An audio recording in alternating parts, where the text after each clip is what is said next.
Meus queridos, bom dia, a paz do Senhor. Um dia abençoado para todos nós. Eu quero começar te fazendo uma pergunta.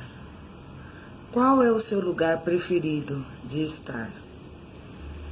Eu digo isso porque tá tudo fechado, né? E a gente às vezes fica querendo uma coisa, querendo ir em algum lugar e não consegue. Mas qual é o seu lugar preferido de estar? E eu confesso para os irmãos que, pensando sobre isso nessa madrugada, eu descobri que o melhor lugar e o lugar preferido de estar é de joelhos diante do Senhor. Você já dobrou os seus joelhos hoje? Você já orou? Já agradeceu a Deus? Já disse a Ele que você o ama? Que você precisa dEle? Que Ele é a fortaleza da sua vida? Se você não fez isso, dobre os seus joelhos hoje, agradeça ao Senhor. Diga a Ele palavras de amor, palavras de gratidão. Faça um clamor pelas suas necessidades. Ore pelos seus amigos, pelos seus entes queridos. Com certeza, Ele irá escutar tudinho que você lhe disser. E talvez você descubra que o melhor lugar e o lugar mais gostoso, talvez você descubra que o seu lugar preferido seja estar de joelhos perante a presença de Deus. Vamos meditar hoje no livro de Provérbios, capítulo 8. E uma parte desse provérbio é uma mensagem messiânica, é uma mensagem que fala de Jesus.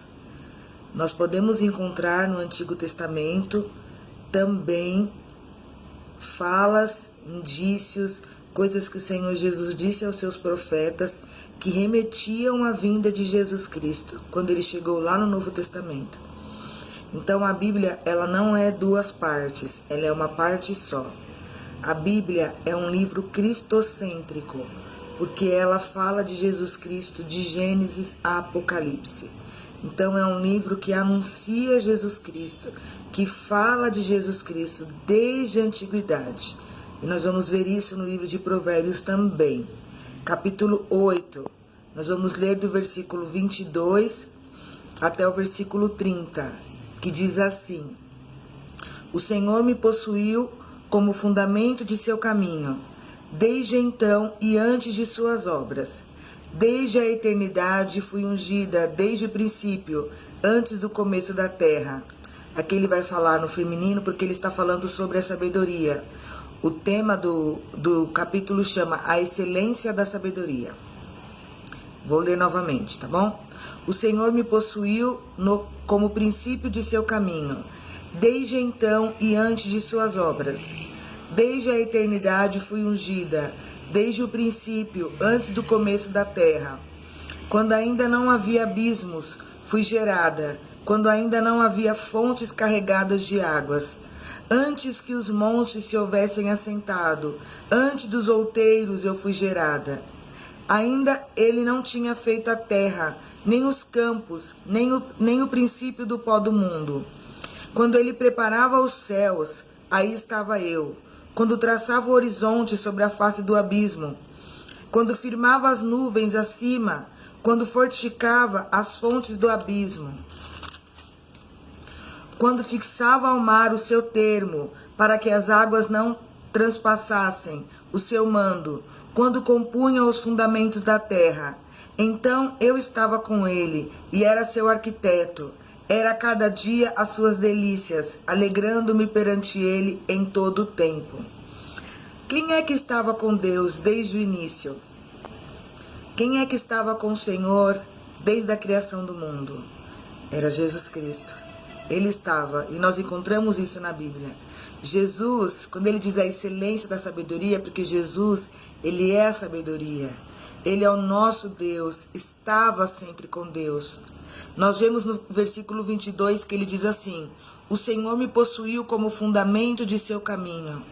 E no livro de João, capítulo 14, versículo 6, nós temos o versículo: Jesus disse-lhe, eu sou o caminho, a verdade e a vida. Então esse fundamento do caminho que o Senhor criou foi Jesus Cristo, que veio à terra para nos salvar. No versículo 23 ele diz: fui formada desde a eternidade, desde a origem de tudo, antes de a terra existir. E no Evangelho de João, capítulo 1, versículo 3, também diz: todas as coisas foram feitas por ele, e sem ele nada do que foi feito se fez. Então nós vemos aqui uma apresentação de Jesus Cristo, e a gente pode dizer até um prefácio sobre o Evangelho de João capítulo 1. Porque aqui também diz que a sabedoria, que Jesus, que foi o arquiteto, estava com Deus antes da criação, antes do pó, antes de colocar as nuvens nos céus, antes de colocar limite nas águas do mar. Jesus já estava lá com ele. Versículo 26 ao 30. O que diz do versículo 26 ao 30? É o João, desculpa. Não, é aqui mesmo. Ainda ele não tinha feito a terra, nem os campos, nem o princípio do pó do mundo. Quando ele preparava os céus, aí estava eu. Quando traçava o horizonte sobre a face do abismo. Quando firmava as nuvens acima. Quando fortificava as fontes do abismo. Quando fixava ao mar o seu termo, para que as águas não transpassassem o seu mando, quando compunha os fundamentos da terra. Então eu estava com ele, e era seu arquiteto. Cada dia suas delícias, alegrando-me perante ele em todo o tempo. E nós vemos uma passagem parecida, não parecida, mas uma passagem que também remete a esse capítulo no livro de Gênesis, capítulo 1, versículo 26, que diz: façamos o homem à nossa imagem, conforme a nossa semelhança.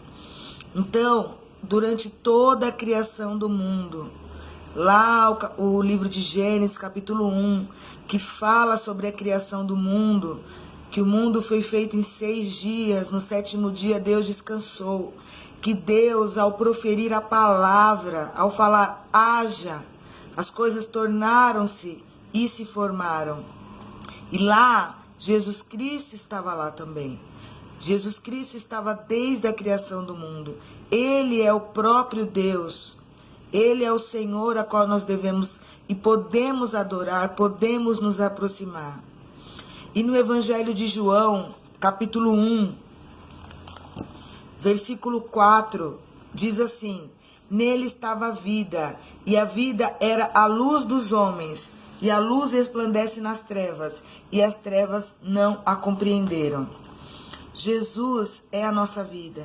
Ele é a vida de Deus. Ele veio para este mundo para ser a luz. A Bíblia nos convida a ser sal da terra e luz do mundo. Mas que luz é essa que nós podemos ser? Nós refletimos a luz de Jesus Cristo aos homens. Nós refletimos a luz de Jesus Cristo àqueles que necessitam, àqueles que precisam. E Jesus, ele veio a esta terra, deixou o céu, deixou o seu lugar no céu, que desde o princípio ele estava com Deus, para salvar a minha e para salvar a sua vida. Nós não estamos esperando nenhum outro redentor, nós não estamos esperando nenhum outro salvador da pátria. Nós não estamos esperando alguém que vai levantar uma espada ou que vai se levantar como um líder para dominar esse mundo e para trazer as resoluções. Nós já temos esse líder, que é o nosso Deus, o Senhor Jesus Cristo. E nesta semana, como eu estou dizendo desde segunda-feira, que é a semana da Páscoa, nós vamos nos remeter à obra de Jesus Cristo, que deixou o seu lugar no céu, que deixou o seu lugar ao lado do Pai, para vir a esta terra ser luz para as nossas vidas. Ele veio a esta terra nos dar vida, e vida com abundância, porque é isso que a Bíblia nos diz, que nós estamos livres, que nós não estamos mais mortos, mas que nós estamos vivos com o Senhor Jesus. Ele é a luz dos homens, ele é o sal da terra. E eu quero finalizar lendo o Evangelho de João, capítulo 1, de novo, o versículo 9 até o versículo 14, que diz assim: ali estava a luz verdadeira, que ilumina todo homem que vem ao mundo. Estava no mundo, e o mundo foi feito por ele, e o mundo não o conheceu. Veio para o que era seu, e os seus não o receberam. Mas a todos quanto receberam, deu-lhes o poder de serem feitos filhos de Deus, aos que creem no seu nome, os quais não nasceram do sangue, nem da vontade da carne, mas da vontade nem da vontade do homem, mas da vontade de Deus. E o Verbo se fez carne e habitou entre nós, e vimos a sua glória, como a glória do unigênito do Pai, cheio de graça e cheio de verdade. Esta é a obra do Senhor Jesus, na minha e na sua vida. Ele nos chama, Ele nos convida a aceitá-lo como luz das nossas vidas e dos nossos corações. Aceitá-lo como Senhor e Salvador. E a partir do momento que fazemos isso, Ele nos dá o privilégio de sermos feitos filhos de Deus, herdeiros, co-herdeiros das bênçãos do Senhor. Então, meu querido, não existe lugar melhor para estar. Não existe outro lugar preferido para estar, a não ser na presença do Senhor. Porque Ele disse lá naquela cruz, está consumado, eu fiz tudo, tudo está completo. E nós podemos desfrutar dessa graça, dessa verdade, dessa luz, dessa vida, dessa presença maravilhosa que é o Senhor Jesus nas nossas vidas. Então, não deixe de se atentar, como eu tenho dito, não deixe de dar significado à sua vida cristã. E o significado está em nós conhecermos a Bíblia, conhecermos a verdade e tê-la em nosso coração.